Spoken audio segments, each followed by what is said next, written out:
there, fantasy owners. Welcome to LTC Fantasy. Not sure if you're chiming in via podcast or on YouTube, but thanks for listening nonetheless. And now that the free agency frenzy is pretty much over, a couple big fish still out there in Kadri and Klingberg there, but for the most part, we're getting into the dog days of the RFA arbitration hearings and that, so pretty much rosters are set. There'll be the odd tweak in training camp depending on certain battles, or maybe the odd veteran signing to fill a spot if somebody didn't quite go in what you get for, but it's pretty safe to start doing some team previews. So today we're going to look at the Anaheim Ducks. What we're going to do is I went over to dailyfaceoff.com, really enjoy that website. If you do have a chance, definitely check it out, and looked at their line combinations, and from there kind of project how different players will do fantasy-wise, look at last year's stats, see where they're projected to play on specialty teams, etc. So for them in goal, it's same two guys as last year, Gibson's and Stolarz.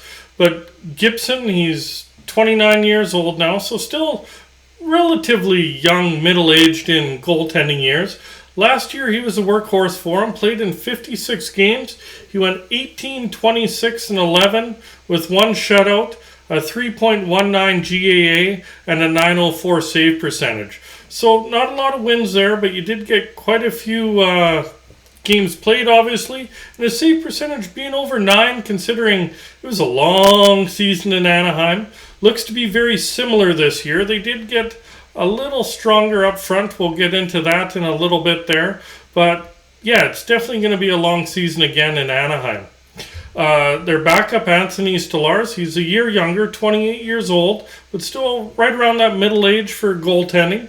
He played in 28 games last year. His numbers were better than Gibson. He was 12-8-3, so had a winning record. He had 3 shutouts compared to 1, 2.67 GAA, and a 917 save percentage. I expect a very similar split this year, to be honest. Even though Stolarz had better numbers, it's definitely not going to be a goaltending controversy. Gibson makes the money, and if the Ducks are going to stay in their rebuild, they're going to play Gibson as much as they can to hopefully showcase his talent and maybe move him. Gibson does have a no-trade clause, so he'll kind of dictate that. I think it's modified no-trade, not a full no movement, but nonetheless, expect Gibson. But for you fantasy owners, if you off night and Stolarz is expected to start, his numbers are really good, so might be somebody to stream the odd time throughout the season, so definitely keep his name in mind there. Moving on to defensemen, the top pairing is Cam Fowler and Jamie Drysdale. So Cam Fowler, besides being on the top pairing, is projected to be on the first power play unit and first penalty kill unit. He's 30 years old, so he's starting to eclipse that 30-year mark. He doesn't quite put up the offense that he did before, but still pretty decent numbers last year. He played in 76 games. He had 9 goals, 33 assists for 42 points, so over that half point per game. He had 18 points on the power play, so still getting decent power play production, almost half his points on the power play. He had 37 hits, so doesn't really throw the body around, never been known to do that, but he did put up 116 blocks, so a decent amount of blocks for you in there to add a little bit of fantasy value, and 124 shots on goal. You'd probably like to see that be a little bit higher, but it's definitely not going to hurt you if you do draft him on your roster. Jamie Drysdale, the other part of that pairing, only 20 years old, so he's young guy. He's also going to projected to play on the second power play unit. I think by the end of the year, he's probably molding to take over more of a role from Fowler, so could see him on the top power play unit and maybe even get some penalty kill time. We'll see. But he played in 81 games last year, so he only missed 1 game.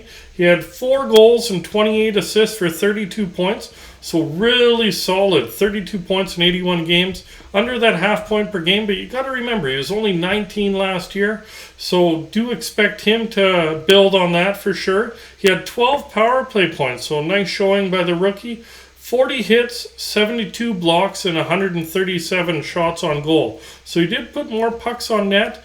You do see him, because obviously he'll be 20 this year, turning 21 by the end of the year, that he should build on this. So that might be kind of a sneaky play where you probably gets passed over in a lot of drafts. So keep an eye early in the season. It might be worthwhile picking him up. Or a very late round pick for your bench, something of that nature. Second pairing is Simon Benoit and Kevin Shattenkirk. Start with Simon Benoit.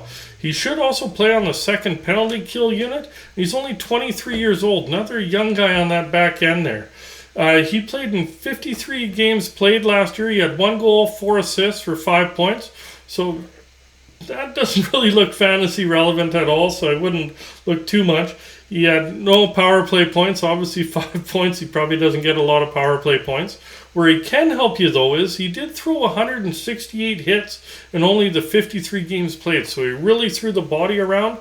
So if you are in like a roto league or something of that nature and you need to build up your hits total, that might be something that he can help you with on a streaming basis. He also put up 39 blocks, so not a lot there, 45 shots on goal. So really the only way he's going to help you out fantasy-wise is if you're looking for hits there. His defensive partner, Kevin Shattenkirk, he should also play on the first penalty kill unit projected anyways. And he's 33 years old, so he's a wily vet. He's getting up there. But he had a nice season considering his age. 82 games played, he had 8 goals, 27 points, or 8 goals, 27 assists for 35 points. He had 14 points on the power play, so pretty good. He's not projected to be on the power play going into this season, but he does get used on the power play when they're trying to change things up, so it's not like he's not going to get power play time this season, just probably not at the start of the year.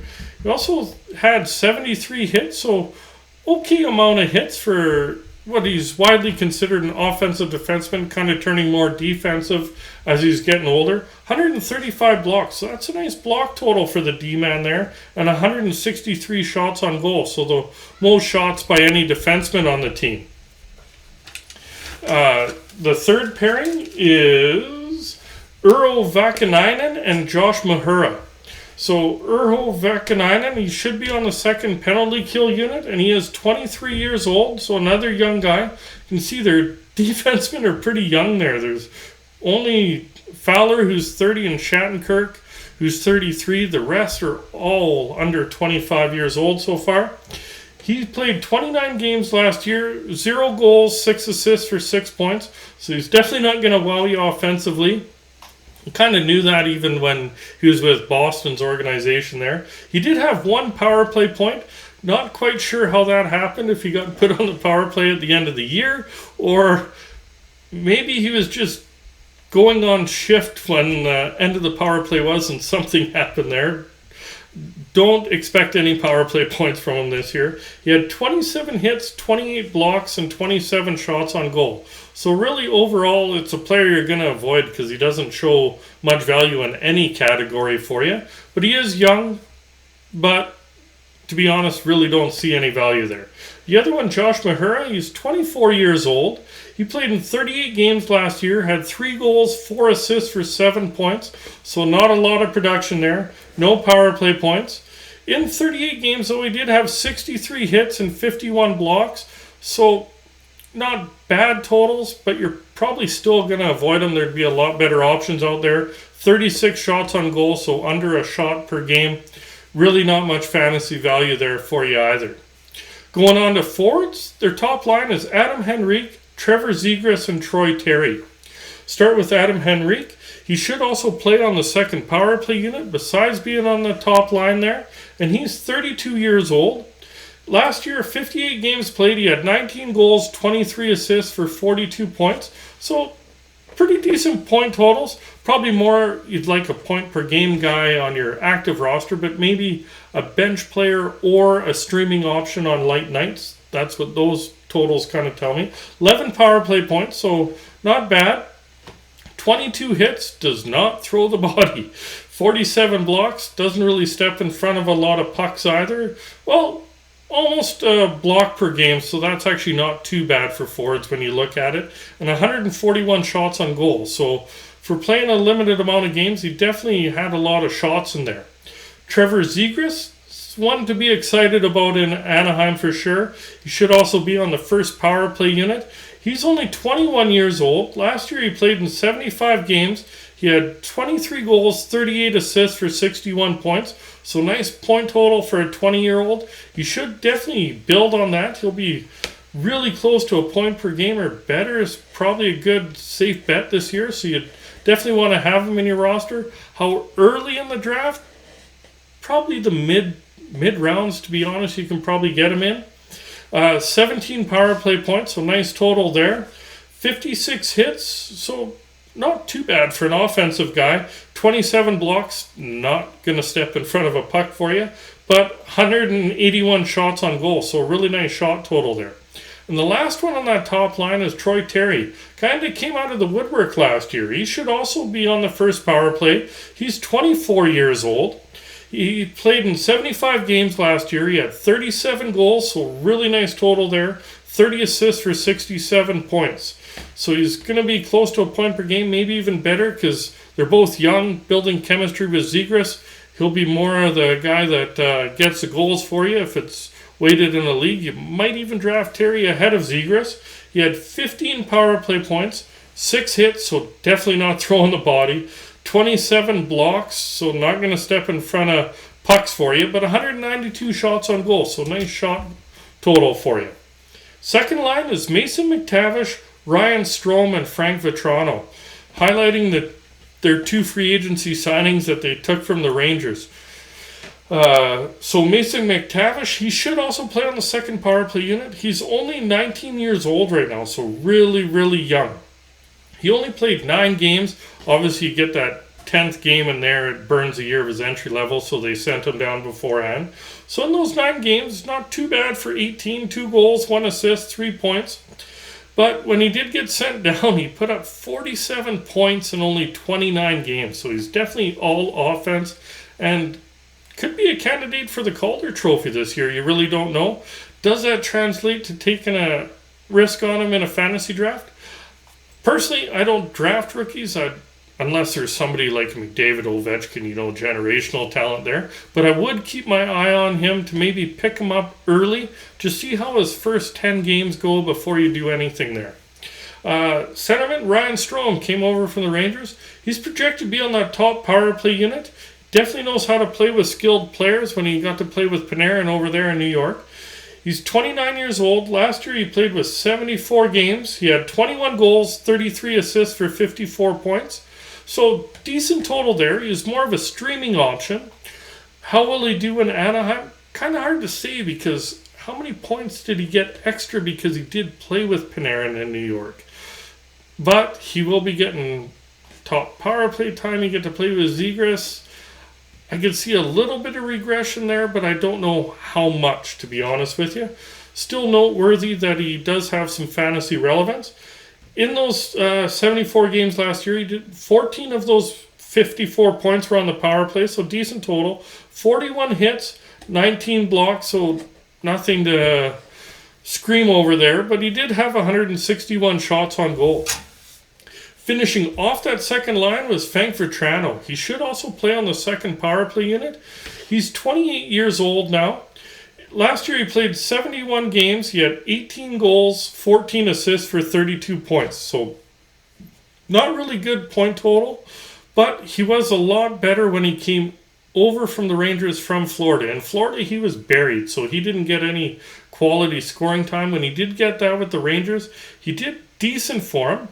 Not somebody to have a regular on your basis, but he definitely was a stream play, and he should get similar opportunity in Anaheim there. Of his 32 points, 2 of them were on the power play. He did have 68 hits, so almost a hit per game. Not bad total for a forward that's playing in your top 6 anyways. 26 blocks, 161 shots on goal. Looking at their third line, it's Max Contoir, Isaac Lundstrom, and Jacob Silverberg. So Max Comtois, he should play on the first power play unit right now. I really do see that dropping down to the second, but right now he's listed as first power play. 23 years old, so young kid again. 52 games played, he had 6 goals, 10 assists for 16 points. They're really expecting more out of him, and he's just not producing. They had rumors about him trying to get traded, etc. But if should see how it turns out. Definitely wouldn't draft him, but keep an eye. Maybe with a different situation or playing style in Anaheim, he might be able to build on those numbers from last year. 2 power play points, 111 hits, so he does throw the body around in those limited games. 17 blocks, 72 shots on goal. His centerman, Isaac Lundstrom, another young guy, 22 years old, should play on the second penalty kill unit, 80 games last year, he had 16 goals, 13 assists for 29 points, so probably somebody you're going to pass on. None of them were on the power play. He had 38 hits, 55 blocks, so nothing really screaming. 83 shots on goal. Probably leaving him alone. Last one is Jacob Silverberg. Now, besides, he's down on the third line now in Anaheim, but he is expected to be on the second power play unit and top penalty kill unit, so he will get more minutes than your normal third liner. Will that translate to fantasy success? Well, tough to tell, but last year he had, in 53 games played, he had 5 goals, 16 assists for 21 points. Definitely a down year for him. He isn't that bad, but I don't know if it gets back up to where he's fantasy relevant unless it's a really light night. 5 power play points, 16 hits, 40 blocks, 120 shots on goal. So decent amount of shots considering the lack of production there. Fourth line is Derek Grant, Sam Carrick, and Max Jones. Start with Derek Grant. He should be on the first penalty kill unit. He's 32 years old. Overall, he played 71 games last year, 15 goals, 14 assists for 29 points. 2 of them are on the power play, 69 hits, 49 blocks, 117 shots on goal. Really not going to be very fantasy relevant for you. Probably leaving him alone because the only stat that he's decent in is shots, but there's a lot better offensive upside with guys that have more points, more shots, etc. than that. Sam Carrick, he's 28 years old. Last year he played 64 games, 11 goals, 8 assists for 19 points. So again, really nothing to show there. He did have 122 hits in those 64 games, only 21 blocks, 80 shots on goal. So maybe if you're a little light on hits, that might be somebody to pick up. But there's a lot of players that are over that 120 hit mark that put up more offense for you. Last one is Max Jones. He's expected to be on the second penalty kill unit, only 24 years old. He had a torn pectoral last year, so really hard to judge what he's going to do. Not expected to be much more than a grinder, though. So he only played in 2 games before he did tore his pectoral there. He had no points in those 2 games, no power play points, only 2 hits, no blocks, only 2 shots on goal, so nothing really relevant there. There's overall, Anaheim's a very young team, so it's probably going to be another rough season there. Other than that, we will be out in a few days with tomorrow with another review there. And if you did like it, if you're on YouTube, please remember to hit like, hit subscribe, remember that notification bell. If you're listening via podcast, please remember to hit subscribe or the like button, etc., so you get notified of different episodes coming forward. And we look forward to having the rest of these previews for you. Enjoy the rest of the fantasy offseason, and good luck with your upcoming drafts there, fantasy owners.